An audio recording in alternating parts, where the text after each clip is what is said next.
जय श्री महाकाल, श्री शिवाय नमस्तुभ्यम। कैसे मेरे प्यारे दोस्तों, आशा करती हूँ कि आप सब लोग अच्छे और स्वस्थ होंगे। आज मैं फिर आपके सामने आ गई हूँ एक नया उपाय लेकर, जो कि पंडित प्रदीप मिश्रा जी ने अपनी जो उनकी राजस्थान कोटा में जो उनकी कथा चल रही थी उसमें यह उपाय उन्होंने बताया था, जिसको उन्होंने कुशा वाला उपाय नाम दिया था। यह उपाय बहुत ही आसान है, बहुत ही सरल है और यह आपको पितृपक्ष में कभी भी करना है। इस उपाय से क्या होगा कि हमारे जो पितृ होते हैं उनको तृप्ति मिलेगी, वह हमारी हर मनोकामना पूरी करेंगे और हमारे घर में हर तरीके की सुख समृद्धि बनी रहेगी। तो यह बहुत आसान सा उपाय आपको अवश्य करना चाहिए। अगर आप मेरी आवाज़ पहली बार सुन रहे हैं तो मैं आप सभी से अनुरोध करूंगी कि चैनल को सब्सक्राइब करके ज़रूर जाएं, ताकि आपको उनके हर उपाय इस चैनल पर मिलते रहें और सबसे पहले आपको मिले। अब आगे बढ़ते हैं हम इस उपाय की तरफ कि इस उपाय में आपको करना क्या है। तो इस उपाय में सबसे पहले आपको लेना है एक कुशा, ठीक है, कुशा का आसन। आप देख रहे हैं कि स्क्रीन पर आपको कुछ कुशा का इस तरीके का आसन दिख रहा होगा। एक इसमें छोटा भी आता है, एक इसमें बड़ा भी आता है, एक कुशा और आती है जिसको हम पूजा पाठ में लेते हैं, लेकिन आपको कुशा का इस तरीके का एक आसन ले लेना है। ठीक है, आपने ले लिया। गुरुदेव जी ने अपनी कथा में बताया है कि जो कुशा वाला जो आसन होता है वह हमारे घर में अवश्य होना ही चाहिए। यह 3 जगह पर बहुत ही इसका जो महत्वपूर्ण ये बताया गया है, 3 जगह पर यह अवश्य हमें प्रयोग में लेना चाहिए। वह 3 जगह भी मैं आपको बताती हूँ कि वह कौन कौन सी जगह है। इससे क्या होता है कि हमारे जो परिवार में या घर में जो सुख समृद्धि होती है वह बनी रहती है और इसका पूजा में भी बहुत महत्व है। तो अब हम सबसे पहले बात कर लेते हैं कि वह 3 जगह कौन कौन सी है जहाँ पर हमें यह कुशा का आसन रखना चाहिए। अब जो पहली जगह गुरुदेव जी ने अपनी कथा में बताई है वह बताइए हमारा मेन डोर, यानी जो हमारा सबसे पहले, जैसे ही हम अपने घर में अंदर आते हैं तो जो सबसे मेन जो गेट होता है, किसी के घर में लोहे का होता है तो किसी के घर में लकड़ी का वह गेट होता है।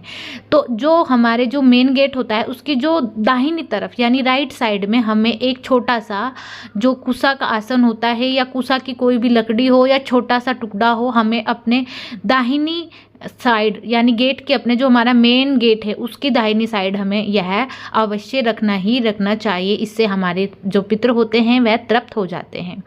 फिर हम चलते हैं घर के अंदर। घर में कौन सी जगह है, तो घर में जो हमारा पूजा घर है, ठीक है, तो पूजा घर में हमें यह कुशा का आसन अवश्य रखना ही चाहिए। भले ही छोटा हो, भले ही बड़ा हो, चाहे बहुत ही छोटा हो, ठीक है, आपको कुशा का आसन पूजा के समय पूजा में आसन की जगह यह अवश्य होना चाहिए। आपको किसी भी पूजा की दुकान से यह आराम से मिल जाएगा, ज़्यादा महंगा भी नहीं मिलता है। तो आप इसको, अगर आपके घर में नहीं है तो आप इसको अवश्य लेकर आएँ। यह भी अगर आपने कथा सुनी होगी तो कोटा वाली जो कथा आपने सुनी होगी तो उसमें पंडित प्रदीप मिश्रा जी ने बहुत अच्छे से समझाया कि इसका क्या महत्व है। इससे क्या होता है कि हमारे जो पितृ होते हैं वह तृप्त रहते हैं। अब जो तीसरी जगह है वह जगह है हमारी रसोई। ठीक है, आप सभी को पता है कि रसोई जो होती है घर की, उसमें बहुत सी कुछ ऐसी चीज़ें होती है जिनके रखने से सकारात्मक चीज़ें भी आते हैं और ना रखने से नकारात्मक चीज़ें भी आती हैं। यानी हमारी जो रसोई है उससे हमारे वास्तुशास्त्र पे बहुत प्रभाव पड़ता है।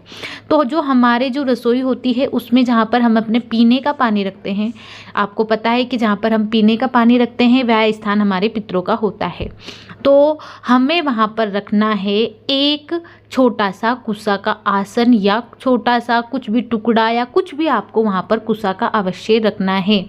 यह भी, इससे भी आपके जो पितृ हैं वह तृप्त रहेंगे, हमेशा खुश रहेंगे, आपके घर में ग्रह क्लेश नहीं होगा, पितृ आपको मनवांछित फल देंगे। तो आप मेरे हिसाब से आप लोग सभी अभी अगर आपके घर में कुशा नहीं है तो आप 3 जगह के लिए कुशा अवश्य खरीद कर लाएं, ताकि आपके घर में भी खुशहाली बनी रहे। तो यह थे 3 जगह जहां पर हमें कुशा अवश्य रखनी चाहिए। अब हम बढ़ते हैं अपने दूसरे उपाय की तरफ। तो इस उपाय में आपको सबसे पहले मैं आपको समझा दूं कि यह उपाय आपको कब करना है। अगर आपके घर में कोई व्यक्ति हमेशा बीमार रहता है, थोड़े दिन के लिए सही हो जाता है लेकिन उसने समझ लीजिए खाट या बिस्तर पकड़ ही रखा है, तो यह उपाय आपको तब करना है। यह उपाय आपको पितरों को तृप्त करता है। इस उपाय में के करने से क्या होता है ना कि जो हमारे पितर हमसे नाराज होते हैं वह हमसे प्रसन्न हो जाते हैं, मनवांछित फल देते हैं। क्योंकि अगर हमारे जो पितर हैं वह प्रसन्न रहेंगे तो हम भी प्रसन्न रहेंगे। यह बात आप सभी को पता होगी। पितृदोष में क्या होता है कि अगर आपके घर में कोई व्यक्ति बीमार हो गया है तो वह जल्दी से ठीक नहीं होता है, लंबे समय तक बीमार रहता है। अगर वह ठीक हो गया तो कोई दूसरा व्यक्ति बीमार हो जाएगा, यानी आपके घर में से बीमारी निकलने का नाम ही नहीं लेती है। आप अच्छे से अच्छे डॉक्टर को भी दिखाते हैं, सब दवाई वगैरह सब कराते हैं, लेकिन आराम ज़्यादा नहीं लग पाता है और आप लोग या हम भी सभी परेशान हो जाते हैं कि अब हम क्या करें। तो यह उपाय आपको उस समय करना है, यह आपको पितृपक्ष में इस उपाय को एक बार अवश्य करें। इस उपाय में आपको क्या लेना है, सबसे पहले आपको लेना है इस तरीके की कुसा। इस बार इस उपाय में आपको आसन नहीं लेना है, सिर्फ कुसा लेनी है, ठीक है। आपको स्क्रीन पर दिखाई दे रही होगी, आपको पूजा की दुकान जो होती है वहाँ पर आराम से मिल जाएगी, 5 से 10 रुपये के बीच में, उससे भी कम ही रेट में आपको आराम से मिल जाएगी। ले लिया, फिर आपको क्या करना है, आपको लेना है एक तांबे का लोटा। तांबे के लोटे में आपको अपने घर से जल भर लेना है, कहीं से भी आपने जल भर लिया, अगर मटके से भरना है वहाँ से भरिए, नहीं तो कहीं से भी आप जल इसमें भर सकते हैं, ठीक है। फिर जो आपने कुसा ली है वह कुसा इसमें आपको डुबा देनी है, यानी मतलब वह कुसा भी आपको उस जल में, जो तांबे का लोटे में जल आपने भरा है उसमें यह कुसा आपको डाल देनी है। आपने डाल दिया, फिर आपको इसे 1-2 घंटे रख देना है, ठीक है। रखा, फिर रखने के बाद आपको इसको उठा लेना है अपनी जगह से उठा लिया। आपको जाना है पास के किसी भी शिव मंदिर में, चले गए शिव मंदिर में। जैसे ही आप शिवलिंग के पास गए भोले बाबा की, तो आपको जो आप भोले बाबा की शिवलिंग के पास बैठोगे, आपकी जो फेस की डायरेक्शन होनी चाहिए वह होनी चाहिए उत्तर दिशा की तरफ। मैं हमेशा बताती हूँ भोले बाबा को उत्तर दिशा की तरफ डायरेक्शन में ही ज़्यादातर जल चढ़ाया जाता है। तो आपको करना है, बैठ जाना है, उत्तर की तरफ आपका मुँह है। फिर आपको यह जो जल है यह आज आपको कहाँ चढ़ाना है, इस बात पर आपको विशेष ध्यान देना है। ये जो स्थान में दिखा रही हूँ, जहाँ पर मैंने ये सर्कल किया है, ये होता है माता का कटी भाग, यानी माता पार्वती का कटी भाग होता है। और ये जगह होती है माता पार्वती के हस्त कमल, और जो यह वाली जगह होती है, यह जगह होती है माता अशोक सुंदरी को। और इन दोनों की बीच में जो यह स्पेस है, जो यह जगह है, यह जल आपको वहाँ पर चढ़ाना है, ठीक है। आपने यह जल यहाँ पर चढ़ा दिया, उसके बाद यह माता अशोक सुंदरी से होते हुए नीचे गिरेगा, ठीक है। तो यह माता अशोक सुंदरी से जब नीचे होते हुए यही कुसा वाला जल गिरेगा, तो आपको कोई भी बर्तन वगैरह रख लेना है, साथ में कोई भी कटोरी वगैरह लेके जानी है जिसमें यह जल आपको इकट्ठा कर लेना है। और जो भी व्यक्ति आपके घर में बीमार है, ठीक है, उसका नाम गोत्र सब बोलकर और श्री शिवाय नमस्तुभ्यम का ध्यान कर कर या ओम नमः शिवाय का ध्यान कर कर यह जल आपको समर्पित करते हुए, और उस व्यक्ति जो आपके घर में बीमार है उसका नाम लेते हुए आपको इसे संग्रह कर लेना है, यानी किसी भी बर्तन में रख लेना है, ठीक है। उसके बाद जो भी व्यक्ति आपके घर में बीमार है, आप उसको डॉक्टर का दिखाने, डॉक्टर इलाज आप उसका कर रहे हैं, लेकिन यह उपाय भी आप अवश्य करें। तो जब यह उपाय आप कर लेंगे, आप देखना कितना लाभ मिलेगा। तब भी आप डॉक्टर के पास दिखाएं। तो थोड़ा थोड़ा क्या करना है, इस जल का आपको, यह जल आपको ना उसके थोड़ा सा दोनों हाथों पर, मतलब थोड़ा आचमन करने के लिए डाल देना है। अगर कोई अंदरूनी बीमारी है तो ऐसे करना है। और अगर जैसे कि कहीं हाथ में चोट लगी है, कहीं घाव है, कहीं कुछ है, तो यह आपको उस जगह पर लगा देना है और फिर आपको डॉक्टर के पास लेकर जाना है। जितने दिन तक यह पानी आप बचा सके, जल आप बचा सके, तो आप इसको रखें। बाकी यह उपाय आप ऐसा नहीं कि पितृपक्ष में ही कर सकते हैं, इसे आप कभी भी कर सकते हैं। यह बहुत ही अच्छा उपाय है। तो रिपोर्ट आपकी अच्छी आएगी, यानी वह जो भी बीमार व्यक्ति है उसको धीरे धीरे करके आराम लगना शुरू हो जाएगा। तो आप इस उपाय को अवश्य करें। आशा करती हूँ कि यह उपाय भी आपको अच्छे से समझ आया होगा। अगर नहीं आया है, किसी कारण से कोई बात मेरी समझ में नहीं आई है, तो आप कमेंट अवश्य करें, मैं रिप्लाई करूँगी, ठीक है। अब हम बढ़ते हैं अपने तीसरे उपाय की तरफ, लेकिन मैं फिर आपसे अनुरोध कर रही हूँ कि प्लीज़ चैनल को सब्सक्राइब करना ना भूलें और बेल आइकन का बटन भी प्रेस करें, और लाइक अवश्य करें और फिर कमेंट भी करें, ताकि मुझे भी मोटिवेशन मिलता रहे और मैं इस तरीके की आप सभी के लिए वीडियो बनाती रहूं। तो अब हम चलते हैं अपने तीसरे उपाय की तरफ, जो कि बहुत ही छोटा सा और प्यारा सा उपाय है। तो इस उपाय में हमें ले लेना है कुसा का फूल, ठीक है। इस जैसा कि आपको स्क्रीन पर दिखाई दे रहा है, कुछ इस तरीके के कुसा के फूल आते हैं। मुझे नहीं पता आपकी साइड इसको क्या बोलते होंगे, मेरे इधर तो कुसा के फूल ही बोलते हैं, ठीक है। आपने यहाँ ले लेना है। अगर बाई चांस आपको फूल नहीं मिलता है, तो ये जो आपको ग्रीन कलर का नीचे से दिखाई दे रही है ना, इसकी पत्ती वगैरह, ये ले लेनी है आपको, अगर बाई चांस आपको फूल नहीं मिल रहा है। वैसे अब ये दिवाली का जो समय चल रहा है, इस समय यह कुसा के फूल बहुत आसानी से मिल जाते हैं। आपने ले लिया। फिर आपको लेना है एक तांबे का लोटा, ठीक है। लोटा लेने के बाद आपको उसमें भर लेना है जल, और फिर जो है कुसा का फूल, या हम इसको ग्रीन पत्ती सी इसकी लेकर आए, डंडी बोलते हैं हम लोग, अगर आप लेकर आए तो इसमें आपको डाल देनी है। डालने के बाद आपको इसको आधा घंटा तक आपने घर में ही कहीं पर रख देना है। ठीक है, आपने रख दिया डालने के बाद, फिर आधा घंटे रखने के बाद आप वो जो कुसा है उसको तो निकाल कर किसी पेड़ वगैरह के नीचे आप रख दें, और यह जो जल है इसको लेकर चले जाना है आपको, मतलब तांबे का जो लोटा है उसको ही लेके चले जाना है, पानी के साथ, सॉरी जल के साथ आपको लेके चले जाना है भगवान शिव शंकर के मंदिर में। फिर आपको बैठना है अपने मुँह की दिशा करके नॉर्थ डायरेक्शन में। ठीक है, फिर आपको भोले बाबा की शिवलिंग के ऊपर यह जल चढ़ा देना है, लेकिन जल चढ़ाते समय आपको जो महादेव का नाम लेना है वह है हटकेश्वर महादेव का नाम का स्मरण करते हुए आपको यह जल समर्पित करना है। ठीक है,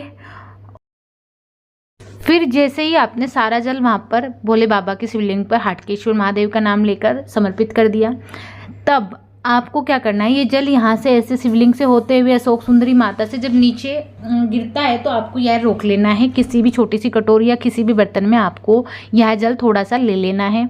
और जो भी व्यक्ति आपके घर में बीमार है, या हर व्यक्ति को आपको लग रहा है कि हमारे घर के हर सदस्य के ऊपर पितृदोष चल रहा है, तो आपको क्या करना है, थोड़ा थोड़ा मतलब आचमन इस जल से आप उन सभी लोगों को अगर कराएंगे तो देखना आपके घर से पितृदोष खत्म होगा, और इसके करने से आपके घर में सुख समृद्धि आएगी, और सभी लोगों के ऊपर से पितृदोष धीरे धीरे करके खत्म हो जाएगा।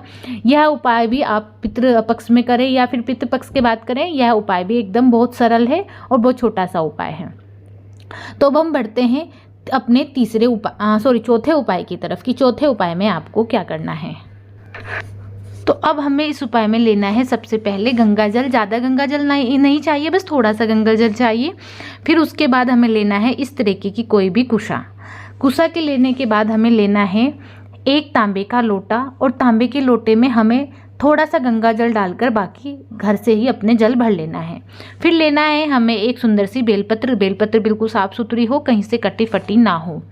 ठीक है, अब मैं आपको बता दूं कि यह जो तांबे का लोटा है इसमें सिर्फ हमें गंगा जल और सिर्फ बेलपत्र डालना है। यह जो कुशा है यह हमें नहीं डालनी है, और हमें इन सभी चीज़ों को लेकर चले जाना है महादेव के मंदिर में शिवलिंग के पास। अब हम जैसे शिवलिंग के पास गए तो हमें यह बेलपत्र वाला जो जल है जिसमें हमने गंगा जल और जल डाल रखा है, यह जो तांबे का लोटा है हमें यह लेकर चले जाना है। कुशा भी लेके जानी है। इन सब चीज़ों को लेकर मंदिर में गए और शिवलिंग के पास हमें बैठ जाना है नॉर्थ की तरफ, यानी उत्तर दिशा की तरफ मुँह करके। ठीक है, फिर यह जल हमें हटकेश्वर महादेव के नाम का स्मरण करते हुए यह सारा का सारा जल हमें समर्पित कर देना है।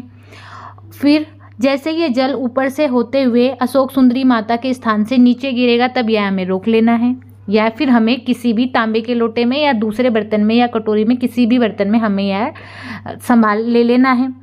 फिर अब हमें जो हमारे पास कुसा है, यह कुसा हमें इस वाले जो बर्तन हमने जिसमें भी हमने यह जल लिया है शिवलिंग से, हमें यह कुसा उस डालनी है। ठीक है, आई बात समझ में कि कुसा हमें पहले जल में नहीं डालनी है। जब शिवलिंग से मतलब शिवलिंग को हमने समर्पित कर दिया है, नीचे जल हमने जब ग्रहण कर लिया है यानी किसी बर्तन में ले लिया है, यह हमें तब लेना है, तब उसमें कुसा डालनी है, उससे पहले नहीं डालनी है। फिर वह जल जिसमें हमने कुसा डाल रखी है वह जल हमें लेकर जाना है अपने घर पर। सबसे पहले हमें जैसे ही हम अपने घर में एंट्री करते हैं, जो हमारे घर में मेन गेट होता है, चाहे लोहे का हो, चाहे लकड़ी का हो, चाहे किसी भी चीज़ का हो, तो सबसे पहले वह जल हमें डालना है अपने गेट की दोनों साइड, और फिर उसी कुसा से ही छिड़कना है। ठीक है, फिर हमें क्या करना है कि उसी कुसा से हमें वह जल सारे घर में अपने छिड़कना है। इससे क्या होगा कि हमारे जो घर में पितृदोष है वह खत्म होगा, जो निगेटिव एनर्जी है वह खत्म हो जाएगी, और जो भी कुछ हमारे घर में समस्या चल रही है वह भी खत्म होगी। तो यह भी एक बहुत सीधा सा और बहुत आसान सा उपाय है। आशा करूंगी कि आप सभी को अच्छे से समझ आया होगा। तो अगर आप मेरे चैनल पर नए थे तो मैं फिर से आपसे अनुरोध कर रही हूँ कि प्लीज़ चैनल को सब्सक्राइब अवश्य करके जाएं, और बाकी मेरी काफ़ी सारी वीडियो मेरे चैनल पर आपको मिलेंगी। तो अगर आप कोई सा भी उपाय करना चाहते हैं तो आप मेरी वीडियो को अवश्य देखें। मैं धीरे धीरे करके हर एक टॉपिक पर वीडियो डालती जा रही हूँ। जय श्री महाकाल, श्री शिवाय, नमस्तुभ्यम।